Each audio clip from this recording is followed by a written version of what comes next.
할렐루야. 오늘 이 아침에도 주님의 은혜가 함께하는 삶이 되시기를 바랍니다. 우리가 하나님의 부르심, 하나님이 왜 우리를 환난 가운데, 때로는 우리 그 가운데서 우리를 부르실까?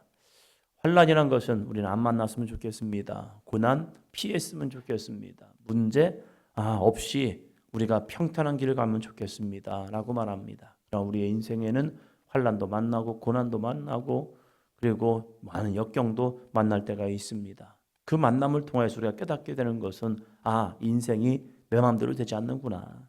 우리의 인생 자체가 힘드네, 어렵네, 이러한 이야기를 하게 됩니다. 그러한 이야기 속에서 멈춘다면 우리는 세상 사람들이겠죠. 그러나 이러한 문제를 통해서 우리는 왜 하나님은 우리에게 이렇게 길을 허락하실까? 하나님의 뜻을 발견한 게 중요하겠죠. 시편 120편에서는 우리가 고난에 대해서, 환난에 대해서 어떻게 받아들일 것인가?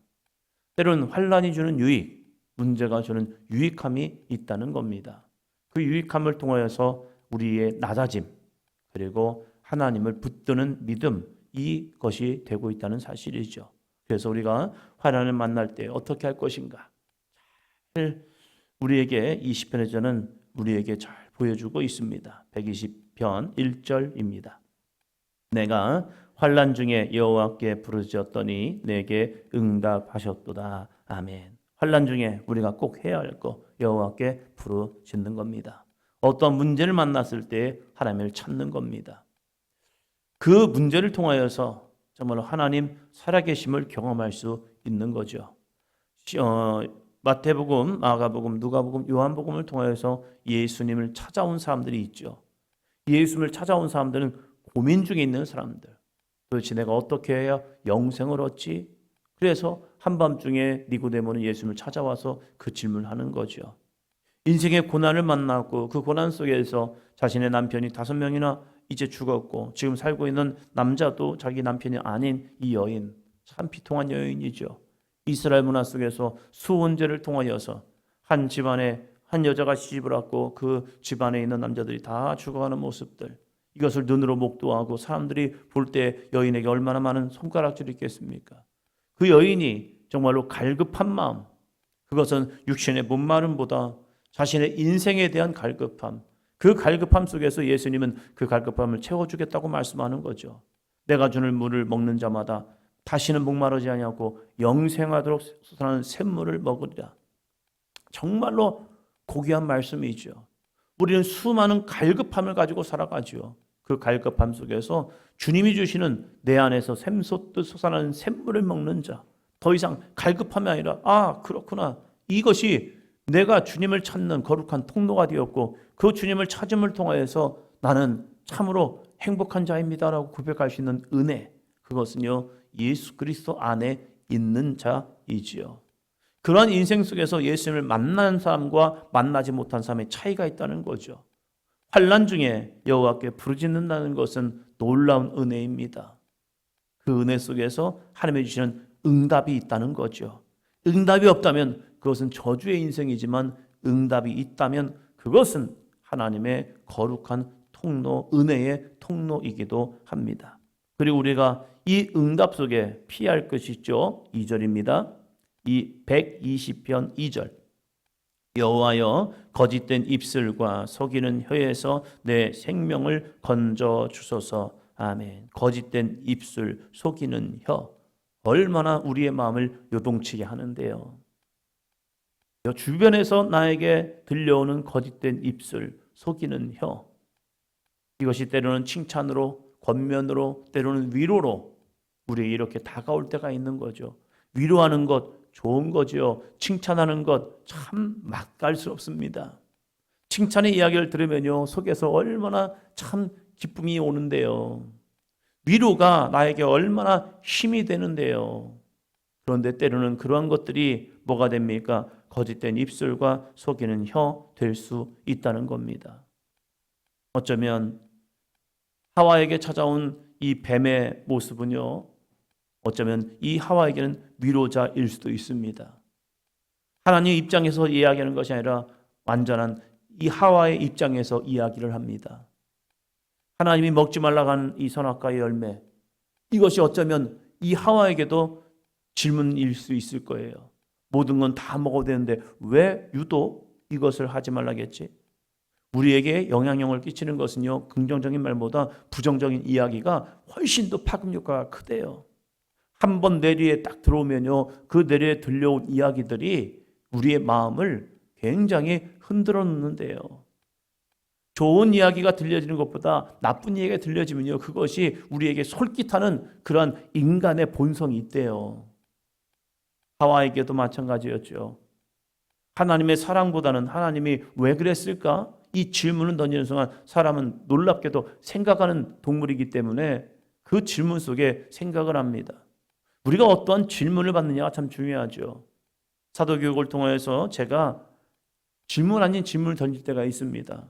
그럼 우리 함께 공부하는 우리 성도님들이 그 질문에 답을 하기가 애매한 경우가 있는 거예요. 그래, A를 선택할 것이냐 B를 선택할 것이냐, 이런 질문을 던지면 우리는 A와 B라는 이 문제를 선택을 가지고 고민합니다.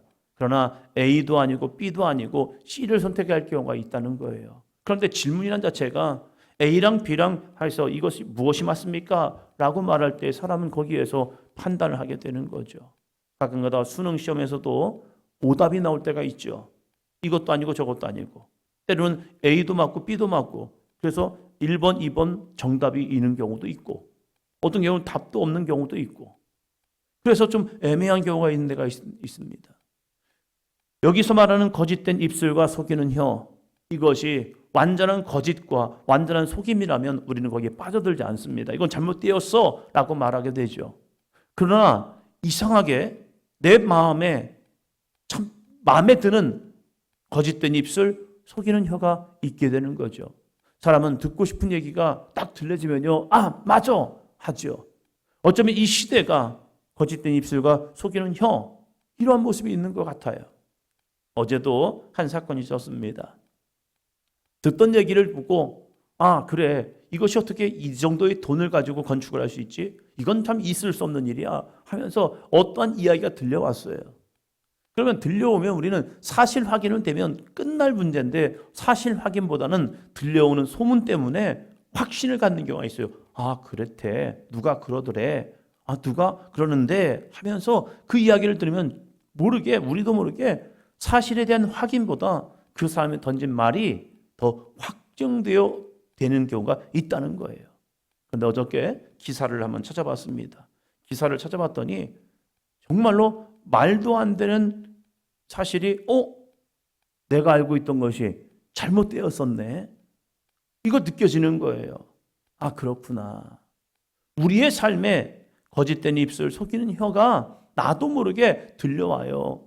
근데 내가 들은 것은 사실 맞아요. 거짓되게 속이는 모습으로 내가 들은 거 맞아요. 그래서 우리는 그것을 내가 들었기 때문에, 나는 누구를 통하여 들었기 때문에 내 마음에는 확신이 든단 말이에요. 그런데 사실과는 다른 이야기들이 있다는 거예요. 그래서 우리는 속지 말아야 합니다. 어떻게 그렇지? 어떻게 그렇지? 휴양대교인가요? 이교인가? 거기에 회전 그러면서 그렇구나, 그 정도 금액이면 그렇구나, 이야기가 되는 거예요. 근데 우리가 이러한 거짓된 입술, 속이는 혀에서 속고 있으면서 나는 확신 가지고 간다는 거예요. 그런데 중요한 게 뭡니까? 그 속에서 시편 저자는 이렇게 말합니다. 내 생명을 건져 주소서.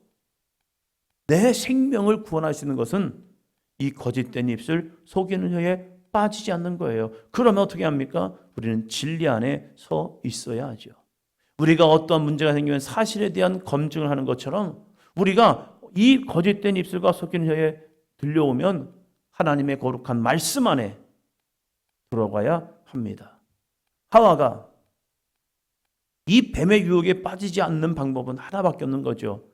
하나님이 뭐라고 말씀하셨는지 되새김하는 게 필요한 거죠.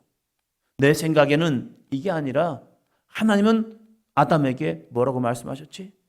하나님은 우리에게 무엇이라고 말씀했지? 그 말씀으로 되돌아갔으면 생명을 건질 수 있었죠. 그런데 하와는 아담에게 묻지 않았지요.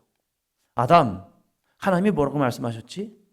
이 생명나무의 열매를 먹으면 어떻게 된다고 말씀하셨지? 이걸 물은 것이 아니라 자기가 오해했던 그 생각 속에 빠져가지고 거기서 멈추는 순간 그들은 선악과의 열매를 먹게 되고, 그 먹은 사건을 보니까 아담도 보니까 오해의 소지가 되는 거예요. 반드시 죽는다 했는데 죽지 않는 하와의 모습을 보면서 그래 먹어도 되겠구나 라고 하면서 함께 먹어버리는 모습들이요. 오늘도 마찬가지죠. 우리가 어떠한 유혹에 어떠한 이야기가 들려오면 우리는 거룩한 생명 속으로 하나님의 말씀 가운데 들어가야 합니다. 3절 볼까요? 너 속이는 혀여 무엇을 내게 주며 무엇을 내게 더할꼬. 무엇을 주며 무엇을 내게 더할꼬. 이 속이는 거에서는요, 우리에게 이 마음이 있기 때문에 빠져드는 거죠. 내가 무엇을 얻을 수 있지? 내게 무엇을 더할 수 있지? 그것 때문에 우리가 유혹되고 미혹되고 있다는 사실이죠. 우리가 이 마음만 버리면 우리는 결코 거짓되거나 속이는 혀에 빠지지 않습니다. 그러나 우리는 조금 더 어떤 것을 더한다는 마음 때문에 거기에 미혹되고 있단 말이에요. 그래서 우리가 진실된 하나님의 말씀 앞에 서야 합니다. 그리고 그때 부르짖는 것이 무엇입니까? 하나님의 거룩한 진리의 말씀 안에 서기 위해서 우리는 부르짖어야 하지요. 이것 때문에 환난이 온다니까요. 이 문제, 우리에겐 더하고자 하는 욕망, 욕구, 이것 때문에 우리 가운데 미혹되고 유혹되고 죄악도 타협하게 되고, 그 타협한 죄악 속에서 환난이 오고 있잖아요. 그 환난 속에서 우리가 빠졌다면 우리는 다시 하나님께 부르짖어야 합니다. 그러면 하나님이 응답하시고 우리를 생명 가운데 인도하여 주실 줄로 믿습니다. 그러한 인생 속에서 또 121편은 우리가 어떠한 신앙의 삶을 살아야 할지를 말씀하고 있습니다. 121편 1절이요. 내가 산을 향하여 눈을 들리라. 나의 도움이 어디서 올까? 이때 우리가 해야 할 것, 산을 향하여 눈을 들리라. 나의 도움이 어디서 올까? 우리가 바라봐야 할 산, 이것은 무슨 산입니까? 사람들이 욕망을 위해서, 성취를 위해서 올라가는 우리의 이 산입니까? 아니면 하나님을 만날 수 있는 거룩한 산입니까? 우리 모두 나는 어떠한 산을 향하여 올라가고 있죠. 어떤 사람은 명예의 산을 올라가고, 어떤 사람은 물질의 산을 올라가고, 어떤 사람은 행복의 삶을 올라가고, 어떤 사람은 지식의 산을 올라가면서 끊임없이 내가 여기 올라가면 뭔가 될 거야 하면서 열심히 산을 올라가고 있죠. 어렸을 때 읽었던 참 꽃들에게 희망, 짧으면서도 많은 의미를 주더라고요. 자신들의 욕망을 위해서 서로를 밟고 올라가 보니까 아무것도 없잖아요. 도대체 왜 올라가? 아니 올라가면 뭔가 있대. 사람들이 말하는 그 모습 속에서 올라가 봤더니 그 애벌레들을 치고 서로 올라가 봤더니 없는 거예요. 없는 거. 그러면서 야, 인생 무상인가 보다. 다들 하는 말이에요. 권력 무상. 끝까지 올라가 봤더니 떨어지는 것은 밑바닥이잖아요. 그런 모습 속에서 우리는 어떠한 산을 향해 올라갔냐 이거죠. 다 같이 우리는 무언가를 이루기 위해서 산을 바라보고 있는 거예요. 그런데 내가 산을 향해 눈을 드는 이유가 무엇입니까? 나의 도움이 어디서 올 것인가? 명예, 권력, 돈, 무엇? 그런데 이 시편에서는 이렇게 노래를 하지요. 2절이요. 나의 도움은 천지를 지으신 여호와에게서로다. 나의 도움은 천지를 지으신 여호와께로 오는구나. 그러면 우리가 분명한 믿음을 가지고 여호와의 산에 올라서 여호와를 의지하고 여호와를 바라보며 나아갈 때 우리에게 주신 맡겨진 귀한 사명을 향하여 달려가는 거지요. 내 인생 속에서 내 만족함이 아니라 하나님의 영광에 살아갈 때 우리에게 정말 하나님의 거룩한 성품이 회복되고 그 성품이 회복된 우리 가운데 참된 은혜와 기쁨이 넘쳐날 줄로 믿습니다. 그들이 여호와의 산을 향하여 눈을 들 때에 하나님은 응답하셨죠. 다니엘이 예루살렘 성을 향하여 창을 열고 기도했을 때에 그 기도하는 모습을, 그의 간절한 믿음이 하나님의 은혜의 통로가 되었죠. 우리의 신앙도 마찬가지입니다. 우리가 늘 주어지는 환경과 여건 속에서 여호와의 산을 향하여 눈을 바라보며 그 산을 향을 바라보며 하나님 오늘도 나의 삶을 인도하시고 나의 삶 가운데 역사하여 주시옵소서. 다시 말씀드립니다. 거짓된 입술과 속이는 혀에 속지 않게 진리 가운데 우리가 서서 하나님의 말씀이 나에게 지시하신 대로 아멘 순종하시는 믿음이요. 하나님이 우리를 어디로 인도하든지 그것은 나에게 참 맞는 길입니다. 하나님은 오르십니다. 이 믿음이요. 그런데 내 주변에서 들려오는 이야기는요, 내 마음속에 요동치는 것은요, 야, 이 길보다 저 길이 더 나아 보이지 않아? 맞아요. 내가 오늘 보기에는 이 길이 나아 보이잖아요.